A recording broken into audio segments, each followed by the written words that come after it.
Let's do it. Jiro Arungo Shiki Jutsu. Infinite healing technique.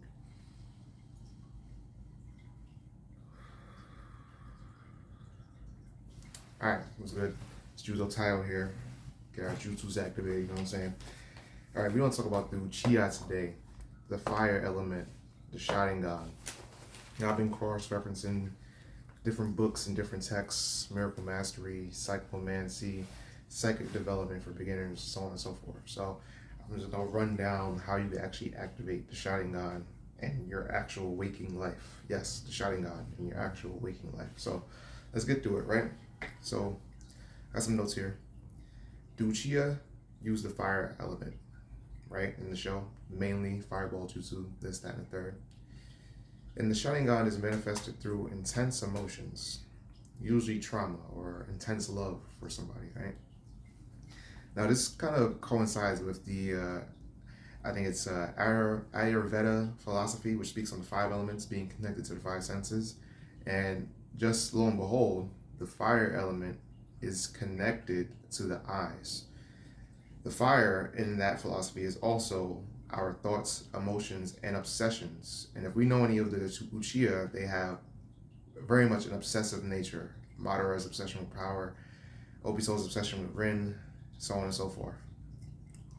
So in the book Cyclomancy, it speaks on how the eyes produce a radiant heat or transmit and absorb radiant heat, infrared waves, rays, and radio waves, body magnetism.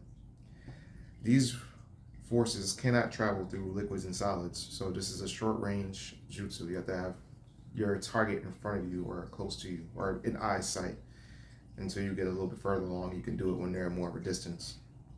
But at the retina, brainwaves are converted into one of these four forms: radiant heat, used for healing, tranquilizing a target, alluring romantic conquest; infrared waves for distant healing, tranquilizing obedience of others; and radio waves, psychic power projection, genjutsus; and body magnetism, psychokinesis, and levitation. The funny thing about the eyes too is even if you're not like super spiritual or super tapped on, you can almost always feel when somebody's staring at you, especially if like you're used to living in like a big city with a lot of people around you and everything. You can feel like just go on the train, right, and just sit and just pay attention. Like if you've never experienced this phenomenon, and like your body will react when somebody's staring at you. You'll almost always, like me especially, like when somebody's staring at me, I almost always turn my head to exactly where they are standing or where they're at, looking at me. Or if you're sitting across me, I was like, I could be head in a book, head in my phone, and I'll just turn my head exactly to where they are. It's like that's pinpoint accuracy every time.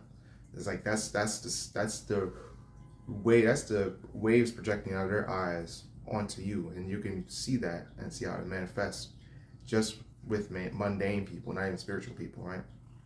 So one of the things I used to do on the train was I would go through trials and I would practice this in theory, and I would sit down, get to like a comfortable place, maybe 5 minutes on the train. This is when I had like longer distances on rides on the train, and I would pinpoint somebody on the train and I would just do the exercises in Cyclomancy. One of them is being able to produce acetylcholine in your body by thinking of like a sweet treat or even sex or something of that nature, something pleasurable. And then after that, you envision the target and how you want them to be affected. So I would envision people like something simple like scratching their nose, right? And I've had success with this about 3 times where I've literally verbatim or visual verbatim, I don't know how you would say that, but like visualization exact to the T. I'm envisioning them doing this, and lo and behold, they'll pick up their hand, scratch exactly where I pinpointed them to scratch.